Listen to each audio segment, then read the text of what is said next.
Greta Thunberg, my arch nemesis and fellow squarehead. You know, despite the political disparities, I like what you do. Fostering panic, making people anxious, inching all of us closer and closer to a Franz Ferdinand assassination-style event to kick off the next major war. I'd like you better if you didn't bitch out and start crying in the middle of your speeches, but that's besides the point. I admire you for being a child and rhetorically outdoing professional politicians on divisive issues. It really shows how it only takes one strongly opinionated shithead to completely destabilize democracy, and I like that. You have a lot of balls for a Swede.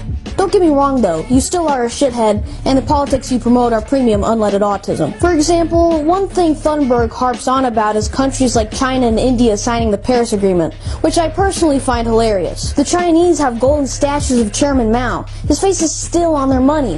What in the world makes you think they care about this planet in the slightest? I'm gonna let you in on a little secret, Greta. You'll put a camel through the eye of a needle before you make a Chinaman go against his interests. As for Indians, there's a joke somewhere here about gas emission that I can't be bothered to make. Just know that one time a guy tried paying people to use the bathroom and he got beaten to death. That's just about all you need to know. And even if, by some miracle, you managed to complete the Sisyphean task of wrangling billions of Pajites and Orientals into giving an iota of a fisherman's fuck about this world, it wouldn't do you any favors. All it would do is massively constipate every country's economy, especially third world ones who can't afford sanitation, let alone fucking solar panels.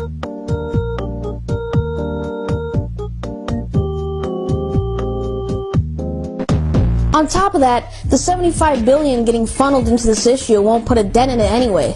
The Earth has been warming for the past 420,000 years without any human inventions farting out carbon. Turns out there's no amount of policy writing and protesting that can reverse nature. Go figure! Additionally, why do we keep subsidizing the delusions of grandeur of scientists who think they can predict the future? I know it's become virtually blasphemous to question a scientific consensus, but it baffles me how conjecture becomes prophecy the moment someone in a lab coat says it. Apparently, the more experienced an expert is, the less accurate his predictions become. Scientists can't help but be monomaniacal about their field of study, which makes them less likely to account for variables. These people have had intense tunnel vision on the same piece of molecular lint for the past 20 years. They're the last people to get future predictions from. In the 60s, there was a culturally relevant prediction that hundreds of millions would die from starvation by the 1980s due to overpopulation.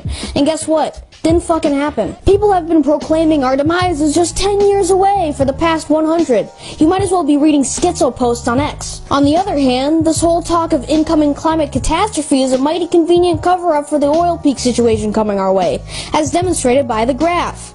Another convenient thing is how behind every Bill Nye and Al Gore, there's a dozen government officials and corporate figures with huge incentives to regulate the shit out of energy. That's because science is an especially effective tool for raping the populace's pockets. Just present the layman with some graphs and you can convince him that it's necessary to give up his earnings to save us all from apocalypse. That's why governments love guiding the scientific autism towards envisioning the Chrono Trigger bad end screen globally. With people in fear and the alternatives regulated out of existence, the few energy sources left get an eternal carte blanche for incompetence because there are no other options. Stunts like these are pulled all the time. In fact, every one of 73 UN prediction models way overshot future atmospheric warming. This also serves to quench the secular boner for a carbon tax. And heed my words, soon enough you're gonna need a fucking breathing license. But of course, all this legal empowerment is just to stop capitalist swine from ruining the environment. The genius of the climate change crisis is that it's worldwide, meaning globalized policy making, also known as placing your tender little butt cheeks on a platter before UN politicians who now get to decide if you,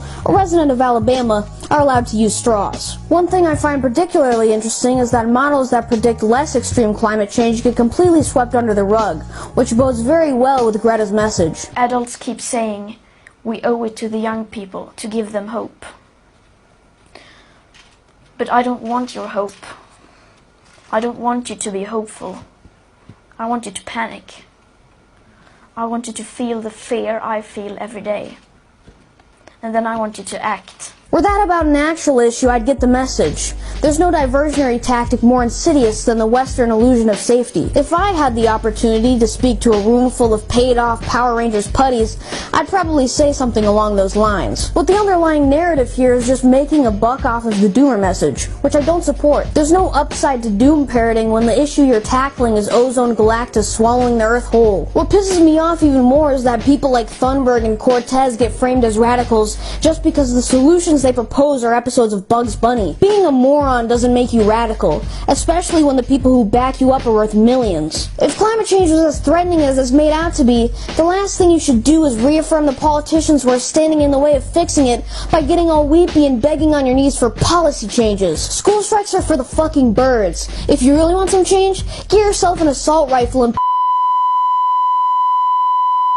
In addition to my hypothesis of climate change being real, ask yourself this: should we even try to stop it? Because I find it strangely coincidental how New York and California, the bluest and most degenerate states who are the biggest fans of taxing everyone to smithereens, will be underwater if the caps melt. Doesn't it sound like a God-sent flood to you? Beyond all of that, I want to take a moment to appreciate the media coverage of the Greta Thunberg phenomenon. While she has received a little bit of media flack, the overwhelming majority of the online attention directed towards her is positive. It's not difficult to notice this media double standard that either praises or demonizes children based on their views. The contrast between the way the media treats Greta and I is very telling.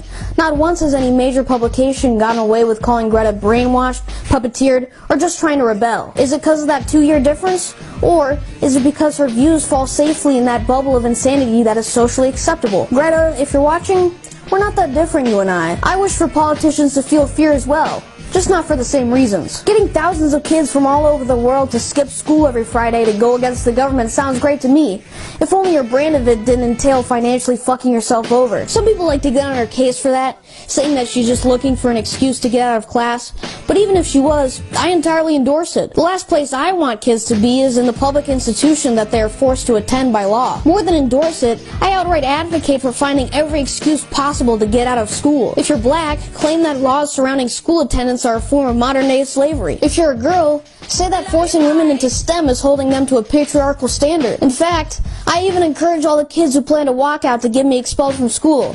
Do a walkout every week until I'm deported, as far as I'm concerned. Nothing makes me happier than kids being bureaucratic hemorrhoids. I just wish Greta would stop entertaining fictitious nightmare scenarios and focus on the real one that is Sweden's immigration problem.